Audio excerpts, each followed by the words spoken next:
மோடியின் தமிழக வருகையின் போது பல்வேறு அரசியல் கட்சி தலைவர்கள் அவரை சந்திக்க இருப்பதாக தகவல் வெளியான நிலையில் அவர் யாரையும் சந்திக்காமல் டெல்லி புறப்பட்டுச் சென்றார். தமிழகம் வரும் பிரதமர் மோடியை முன்னாள் முதல்வர் ஓ பன்னீர்செல்வம், அமமுக பொதுச் செயலாளர் டிடிவி தினகரன் ஆகியோர் சந்திக்க நேரம் ஒதுக்கப்பட்டிருந்ததாக கூறப்பட்டது.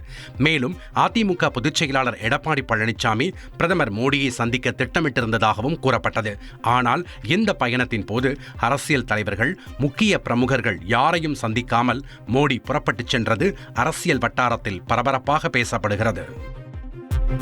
ராமேஸ்வரத்தில் நடைபெற்ற விழாவில் வணக்கம் அன்பு தமிழ் சொந்தங்களே என தமிழில் உரையை தொடங்கிய பிரதமர் மோடி, நன்றி, மீண்டும் சந்திப்போம் என கூறி தமிழிலேயே தனது உரையை நிறைவு செய்தார்.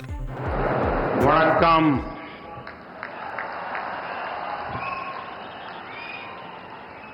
ஏன அம்பு தமிழ सौंधंगले। तमिलनाडु के इन सभी डेवलपमेंट प्रोजेक्ट के लिए बहुत बहुत बधाई देता हूं. नंद्री, वणक्कम, मिन्नोम, संदीपम. ராமேஸ்வரம் நிகழ்ச்சியை முடித்துக் கொண்டு பிரதமர் மோடி டெல்லி புறப்பட்டுச் சென்றார். ராமேஸ்வரத்தில் பாம்பன் புதிய பாலத்தை திறந்து வைத்து அங்கு நடைபெற்ற நிகழ்ச்சியில் 8300 கோடி ரூபாய் மதிப்பிலான திட்டங்களை பிரதமர் மோடி தொடங்கி வைத்தார்.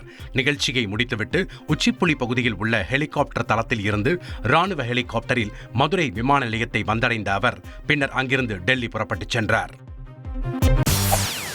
செய்திகளை உடனுக்குடன் தெரிந்து கொள்ள உடனே சப்ஸ்கிரைப் பண்ணுங்க.